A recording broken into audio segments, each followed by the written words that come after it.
Shalom nagaan waaqayyo isiniif haa ta'u jaallatamoo obboloota koo amma sa'aatiin na biraa halkan keessaa sa'aatii 5 ta'uuf jedhaera. Haa ta'u garuu afurri waaqayyoo na dammaqsee faarfannaa qalbii jijjiiran kan faarfadhuuf waan na godheefi onlaayinii irraa isin tajaajiluudhaaf yookiin mana wayiseenii tajaajiluudhaaf daataan koo waan na dideef amma garuu ergaan kun akka darbuuf sa'aatii amma rekeerdi godhee nan faarfadhaa. Warri yaada qalbii jijjiirannaa qabdan, warri jireenyi Yesuusiin keessaa qalbii jijjiirachuudha kan jettan. Namni birriidhaan fira baafataa, namni birriidhaan karaa baafataa. Karaan ittiin Yesuusiin argatan garuu qalbii jijjiirannaa qofa. Waldaa kamiyyuu godhattan bara kana, waldaa dhuunfaas, waldaa waliigalaas godhattan yeroon qalbii jijjiirannaan jiru nama keessaa hatameera. Hafuurri Waaqaa kanarratti hinaaffaa guutuudhaan na guute. Saba kanatti yaada qalbii jijjiirannaa dubbadhu naan jedhe. Tokkoof tokko karaan ittiin dubbachuu danda'u faarfannaadha. Kana kan biraa immoo booda lallabaan amma Waaqayyo na gargaari nan dubbadhaa waliin faarfannu.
Nutoo salphanneerraa baala duwwaa taane baay'een ayyaana kee ofirraa baasanii qullaa isaanii jaajuu wangeela baatanii jirru maal godhaa yoo goyoomsine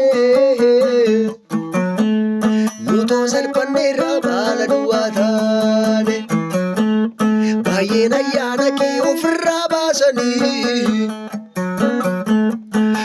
Sani jaajuu wangeela baatanii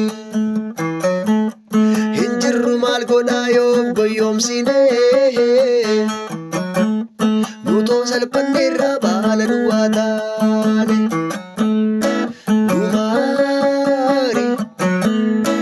nu maari nu faraaramee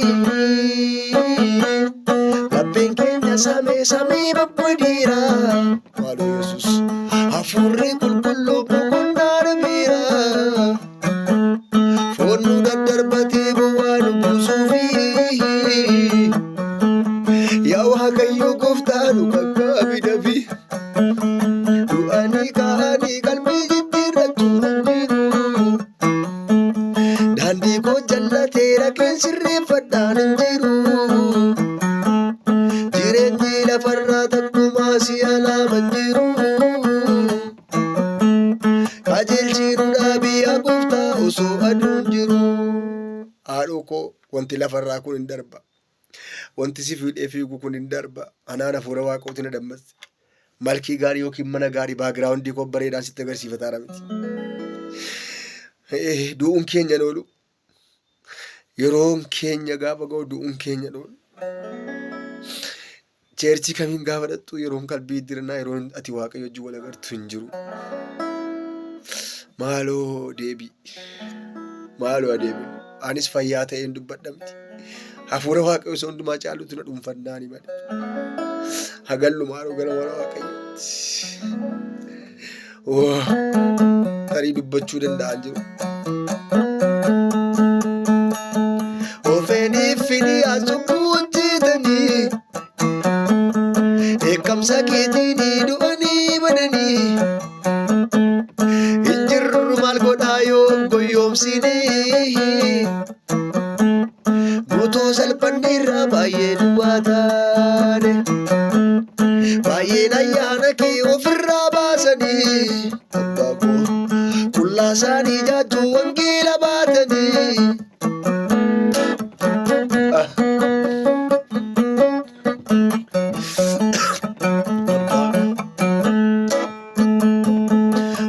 Seenuuf jettaa miji keena agarre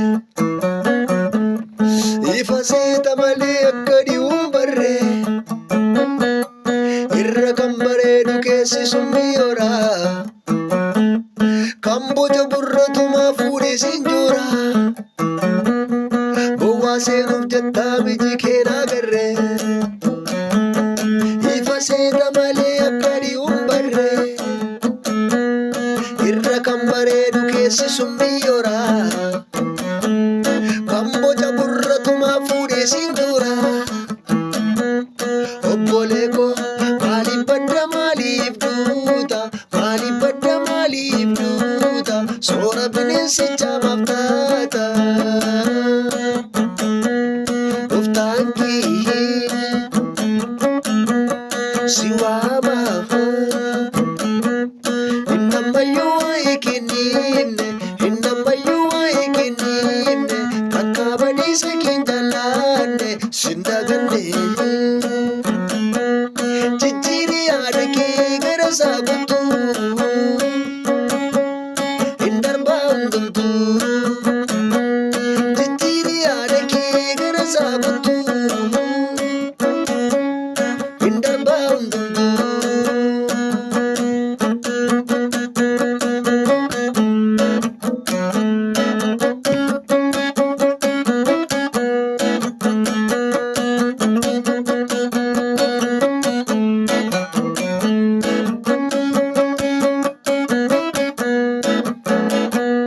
Ishee har'aaf jettee nabiin gonfichaa iddoo itti ilaadhu dhaga'ii dubbichaa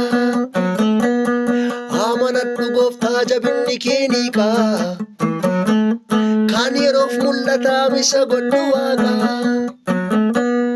Obbolee koo maaliif badda maaliif duuta maaliif badda maaliif duuta soora bineensichaa maaf taata.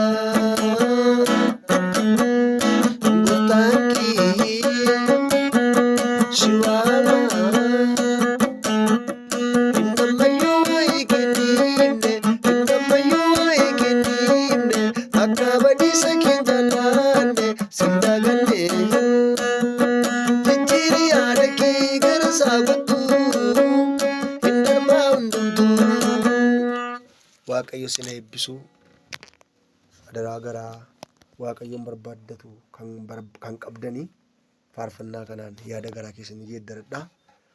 Yeroo kana booddee yeroo qabdanitti yoo yeroo qalbii dirannaa qabaannu sin eebbisu sinin jaalladha.